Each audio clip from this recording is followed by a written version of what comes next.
ಇರುವಂತಹದ್ದು ಯಾವುದು, knight of wands ಬಂದಿದೆ.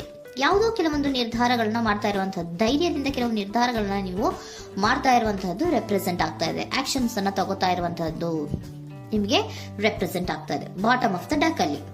ಓಕೆ, ಇನ್ ನಿಯರ್ ಪಾಸ್ಟಿನಲ್ಲಿ ಏನಾಗಿದೆ, ನಿಮ್ಮ ಲವ್ ಲೈಫಿನ ವಿಚಾರವಾಗಿದ್ರೆ ದ ಫೂಲ್ ಕಾರ್ಡ್ ರೆಪ್ರೆಸೆಂಟ್ ಆಗಿದೆ. ತುಂಬಾನೇ ಚೆನ್ನಾಗಿದೆ, ಜಾಯ್ಫುಲ್ ಆಗಿತ್ತು, ಬಿಗಿನಿಂಗ್ ತುಂಬಾ ಚೆನ್ನಾಗೇ ಇದೆ. ಕಾರ್ಡ್ ಬಂದಿರುವಂತಹದ್ದೇನು, ವೀಲ್ ಆಫ್ ಫಾರ್ಚೂನ್ ಬಂದಿದೆ. ಸೊ ನಿಮ್ಮ ಲವ್ ಲೈಫಿನ ವಿಚಾರವಾಗಿ ನೀವು ಕೆಲವೊಂದು ಬದಲಾವಣೆಗಳನ್ನ ನೀವು ಮಾಡ್ಕೊಂಡಿರುವಂತಹದ್ದು ಇಲ್ಲಿ ರೆಪ್ರೆಸೆಂಟ್ ಆಗ್ತಾ ಇದೆ. ಕ್ವೀನ್ ಆಫ್ ಕಪ್ಸ್ ಏನನ್ನ ರೆಪ್ರೆಸೆಂಟ್ ಮಾಡುತ್ತೆ. ಸೊ ಕ್ವೀನ್ ಆಫ್ ಕಪ್ಸ್ ನೀವು ಯಾಕೆ ಬದಲಾವಣೆಗಳನ್ನ ಮಾಡ್ಕೊಂಡಿದ್ದೀರಾ, ಕೆಲವೊಂದು ರೀತಿಯ ಸ್ಟೇಬಲ್ ಇರಬೇಕು, ಬಹಳ ಕೇರ್ ಅನ್ನ ಮಾಡ್ತಾ ಇರುವಂತಹದ್ದು, ಲವ್ ಲೈಫಿನ ವಿಚಾರವಾಗಿ ಬಹಳಷ್ಟು ಇಂಟ್ರೆಸ್ಟ್ ಅನ್ನ ತಗೊಂಡಿರುವಂತಹದ್ದು ನಿಯರ್ ಪಾಸ್ಟಿನಲ್ಲಿ ರೆಪ್ರೆಸೆಂಟ್ ಆಗ್ತಾ ಇದೆ. ಓಕೆ, ಎಟ್ ಪ್ರೆಸೆಂಟಿನಲ್ಲಿ ಯಾಕೋ ನಿಮ್ಮಲ್ಲಿ 2 ಆಪ್ಷನ್ಸ್ಗಳು ಇರುವಂತಹದ್ದು ರೆಪ್ರೆಸೆಂಟ್ ಆಗ್ತಾ ಇದೆ. ಯಾಕೋ 2 ಆಲೋಚನೆಗಳನ್ನ ನೀವು ಮಾಡ್ತಾ ಇರುವಂತಹದ್ದು ಅಟ್ ಪ್ರೆಸೆಂಟಿನಲ್ಲಿ ರೆಪ್ರೆಸೆಂಟ್ ಆಗ್ತಾ ಇದೆ.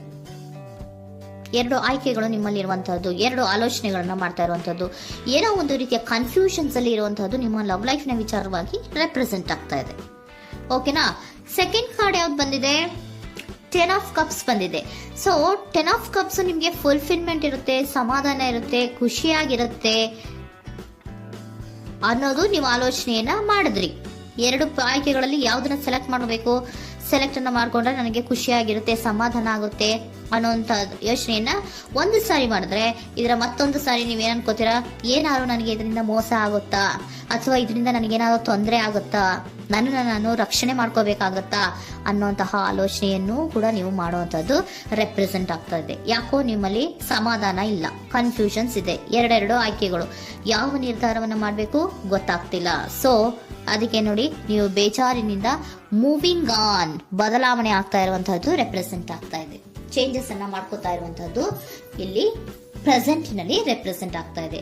ಯಾಕೋ ಬೇಜಾರಿನಿಂದ ಕೆಲವೊಂದು ರೀತಿಯ ಬದಲಾವಣೆಗಳನ್ನ ನೀವು ಮಾಡ್ಕೋತಾ ಇರುವಂತಹದ್ದು 6 ಆಫ್ ಸೋರ್ಟ್ಸ್ ಅಲ್ಲಿ ರೆಪ್ರೆಸೆಂಟ್ ಆಗ್ತಾ ಇದೆ. ನೀವು ಈ 6 ಆಫ್ ಸೋರ್ಟ್ಸ್ ಮತ್ತೆ ಏನನ್ನ ರೆಪ್ರೆಸೆಂಟ್ ಮಾಡುತ್ತೆ ಅಂದ್ರೆ, ನಾನು ಲವ್ ಲೈಫಿನ ವಿಚಾರವಾಗಿ ಒಂದು ಬೆಟರ್ ಆಪ್ಷನ್ಸ್ ಅನ್ನ ಸೆಲೆಕ್ಟ್ ಮಾಡ್ಕೋಬೇಕು ಅನ್ನುವಂತಹ ಆಲೋಚನೆಯನ್ನ ಮಾಡ್ತಾ ಇರುವಂತಹದ್ದು ರೆಪ್ರೆಸೆಂಟ್ ಆಗ್ತಾ ಇದೆ. ಓಕೆನಾ. ನೀವೇನಂದ್ರೆ ಅಟ್ ಪ್ರೆಸೆಂಟಿನಲ್ಲಿ ನಿಮ್ಮ ಲವ್ ಲೈಫಿನ ವಿಚಾರವಾಗಿ ಬೆಟರ್ ಆಪ್ಷನ್ ಬಗ್ಗೆ ಯೋಚನೆಯನ್ನ ಮಾಡ್ತಾ ಇರುವಂತಹದ್ದು, ಅದರ ಬಗ್ಗೆ ಸ್ವಲ್ಪ ಕನ್ಫ್ಯೂಷನ್ ಅಲ್ಲಿ ಇರುವಂತಹದ್ದು ಅಟ್ ಪ್ರೆಸೆಂಟಿನಲ್ಲಿ ರೆಪ್ರೆಸೆಂಟ್ ಆಗ್ತಾ ಇದೆ. ಬಟ್ ನಿಯರ್ ಫ್ಯೂಚರಿನಲ್ಲಿ ಏನಿದೆ, 3 ಆಫ್ ಸೋರ್ಟ್ಸ್ ಇದೆ. ಕೆಲವೊಂದು ರೀತಿಯ ಬೇಜಾರುಗಳಿರುವಂತಹದ್ದು, ನೋವುಗಳಿರುವಂತಹದ್ದು, ಕೆಲವೊಬ್ರು ಅಳ್ತಾ ಇರುವಂತಹದ್ದು, ಭಾವನಾತ್ಮಕವಾಗಿ ತುಂಬಾ ಫೀಲ್ ಅನ್ನು ಮಾಡ್ತಾ ಇರುವಂತಹದ್ದು ನಿಮ್ಗೆ ರೆಪ್ರೆಸೆಂಟ್ ಆಗ್ತಾ ಇದೆ. ಯಾಕೆ ನಿಮಗೆ ಆ ತರ ಆಗತ್ತೆ ಅಂತ ಅಂದ್ರೆ, ಡೆವಿಲ್ ಕಾರ್ಡ್ ರೆಪ್ರೆಸೆಂಟ್ ಆಗಿದೆ. ಸೊ ಡೆವಿಲ್ ಕಾರ್ಡ್ ಏನನ್ನ ಹೇಳತ್ತೆ, ಅಡಿಕ್ಷನ್ಸ್ ಅನ್ನ ಹೇಳತ್ತೆ, ತುಂಬಾ ಯೋಚನೆಯನ್ನ ಮಾಡುವಂತಹದ್ದು, ಮೇಲಿಂದ ಮೇಲೆ ನೀವು ಒಂದನ್ನೇ ನೀವು ಯೋಚನೆ ಮಾಡ್ತಾ ಇದ್ರೆ ನಿಮ್ಗೆ ಅಲ್ಲಾಗುವಂತಹದ್ದೇನು, ನೋವುಗಳೇ ಅಲ್ಲಾಗುವಂತಹದ್ದು. ಸೊ ಯಾತಕ್ಕೆ ಅಂದ್ರೆ ನಿಮ್ಮಿಬ್ಬರ ಮಧ್ಯೆ ಕೆಲವೊಂದು ರೀತಿಯ ಘರ್ಷಣೆಗಳಿರುವಂತಹದ್ದು ರೆಪ್ರೆಸೆಂಟ್ ಆಗ್ತಾ ಇದೆ. ಕೆಲವೊಂದು ರೀತಿಯ ಮನಸ್ಸು ಒಂದೇ ತರ ಆಲೋಚನೆಯನ್ನ ಮಾಡ್ತಾ ಇಲ್ಲ. ಒಂದ್ಸರಿ ಆ ತರ ಯೋಚನೆ ಮಾಡ್ತೀರಾ, ಒಂದ್ಸರಿ ಈ ತರ ಯೋಚನೆ ಮಾಡ್ತೀರಾ, ಕನ್ಫ್ಯೂಷನ್ ಅಲ್ಲಿ ಇರ್ತೀರಾ, ಏನ್ ಮಾಡ್ಬೇಕು ಗೊತ್ತಾಗಲ್ಲ. ಸೊ ಅದಕ್ಕೆ ನಿಮ್ಗೆ ಬೇಜಾರು, ನೋವು ಇರೋಂಥದ್ದು. ಮತ್ತೆ ನೆಕ್ಸ್ಟ್ ಕಾರ್ಡ್ ಬಂದಿರುವಂತದ್ದೇನು, 5 ಆಫ್ ಪ್ಯಾಂಟಿಕಲ್ಸ್ ಬಂದಿದೆ. ಸೊ 5 ಆಫ್ ಪ್ಯಾಂಟಿಕಲ್ಸ್ ಏನು, ತುಂಬಾ ಇದು ಕೂಡ ತುಂಬಾ ಬೇಜಾರಿನಲ್ಲೇ ಇರುವಂತಹದ್ದು, ಫೀಲಿಂಗ್ ಲೆಫ್ಟ್ ಔಟ್ ಆಗ್ತಾ ಇರುವಂತಹದ್ದು, ರೀತಿಯ ಒಂದು ಬ್ಯಾಡ್ ಸಿಚುಯೇಷನ್ ಅಲ್ಲಿ ಇರುವಂತಹದ್ದು, ಅಂದ್ರೆ ಯಾವಾಗ್ಲೂ ನೋವು ಪಡ್ತಾ ಇರುವಂತಹದ್ದು, ಯಾವಾಗ್ಲೂ ಯೋಚನೆ ಮಾಡ್ತಾ ಇರುವಂತಹದ್ದು, ಇಮಿಡಿಯೇಟ್ ಫ್ಯೂಚರಿನಲ್ಲಿ ಈ ರೀತಿ ರೆಪ್ರೆಸೆಂಟ್. ಓಕೆನಾ.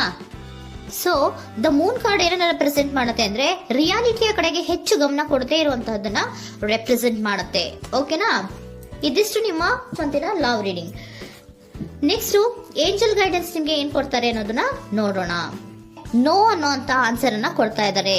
So no, not the right time. ನೀವೇನು ಕೂಡ ಈ ಕನ್ಫ್ಯೂಷನ್ ಅಲ್ಲಿ ಇದ್ದಾಗ ಯಾವುದೇ ರೀತಿಯ ಡಿಸಿಷನ್ಸ್ ನ ಮಾಡೋದಕ್ಕೆ ಇದು ಕರೆಕ್ಟ್ ಆಗಿರುವಂತಹ ಟೈಮು ಅಲ್ಲ. Perfect timing. So perfect timing ಅನ್ನ ಬಂದಾಗ ನೀವು ಕೆಲವೊಂದು ರೀತಿಯ ಡಿಸಿಷನ್ಸ್ ಅನ್ನ ಮಾಡ್ಬೇಕಾಗತ್ತೆ. ಯಾವಾಗ ಅಂದ್ರೆ ನೀವು ಮನಸ್ಥಿತಿಯನ್ನ ನೀಟಾಗಿ ಇಟ್ಕೊಂಡಾಗ, ಕೆಲವೊಂದು ರೀತಿಯ ಕನ್ಫ್ಯೂಷನ್ಸ್ ಇಂದ ನೀವು ಆಚೆ ಬಂದಾಗ, ಯಾವಾಗ ನೀವು ಕ್ಲಿಯರ್ ಥಿಂಕಿಂಗ್ ಅನ್ನ ಮಾಡ್ತೀರಾ ಅದು ಪರ್ಫೆಕ್ಟ್ ಟೈಮಿಂಗ್. ಸೊ ಆಗ ನಿಮ್ಗೆ ಕೆಲವೊಂದು ರೀತಿಯ ಫರ್ಗಿವ್ನೆಸ್ ಅನ್ನೋದು ಇರುತ್ತೆ ಅನ್ನೋದನ್ನ ಏಂಜಲ್ ಗೈಡೆನ್ಸ್ ನಿಮ್ಗೆ ಹೇಳ್ತಾ ಇದ್ದಾರೆ. ಸೊ ಹಾಗಿದ್ರೆ ಸರೆಂಡರ್ ಕಾರ್ಡ್ಗಳು ನಿಮ್ಗೆ ಏನ್ ಹೇಳುತ್ತಾರೆ ಅನ್ನೋದನ್ನ ನೋಡೋಣ. Surrender to your soul path. Your life journey has been perfectly designed for your soul growth. Embrace every lesson and every moment. ನಮ್ಮ ಜೀವನದಲ್ಲಿ ಬರುವಂತಹ ಎಲ್ಲಾ ಕೆಲವೊಂದು ಮೂಮೆಂಟ್ಗಳನ್ನ ನಾವು ಪರ್ಫೆಕ್ಟ್ ಆಗಿ ದೇವರು ಡಿಸೈನ್ ಮಾಡಿರ್ತಾರೆ. ಅದಂದ್ರೆ ನಮ್ಮ ಲೈಫಿನಲ್ಲಿ ಏನೇನ್ ಆಗ್ಬೇಕು ಅನ್ನೋದನ್ನ ಮುಂಚೆಯೇ ದೇವರು ಬರ್ದಿರ್ತಾರೆ. ಸೊ ಅದು ಹಾಗೆಯೇ ನಡೀತಾ ಇರುತ್ತೆ. ಓಕೆನಾ? ನಾವು ನಮ್ಮ ಲೈಫ್ನಲ್ಲಿ ಬರುವಂತಹ ಪ್ರತಿಯೊಂದು ಲೆಸನ್ಸ್ ಅಥವಾ ಪಾಠಗಳೇನಿರುತ್ತೋ ಅಥವಾ ನಾವು ಏನನ್ನ ನಮ್ಮ ಜೀವನದಲ್ಲಿ ಬರ್ತಾ ಇರುತ್ತೋ ಅದು ಒಂದು ನಮಗೆ ನಮ್ಮ ಲೈಫಿನಲ್ಲಿ ಒಂದು ಲೆಸನ್ ತರ.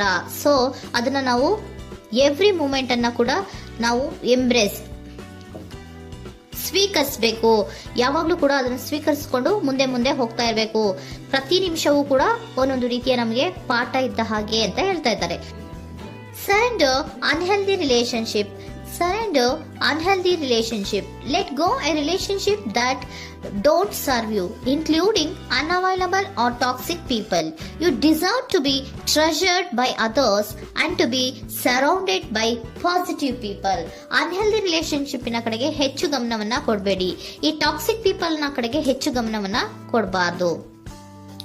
ಸೊ ಯಾವಾಗ್ಲೂ ನಾವು ಪಾಸಿಟಿವ್ ಆಗಿ ಥಿಂಕ್ ಮಾಡುವಂತಹ, ಪಾಸಿಟಿವ್ ಆಗಿ ಆಲೋಚನೆ ಮಾಡುವಂತಹ ಜನಗಳ ಜೊತೆಯಲ್ಲಿಯೇ ನಾವು ಹೆಚ್ಚು ಇರಬೇಕು ಅನ್ನೋದನ್ನ ನಿಮ್ಗೆ ಸರೆಂಡರ್ ಕಾರ್ಡ್ ಹೇಳ್ತಾ ಇದ್ದಾರೆ.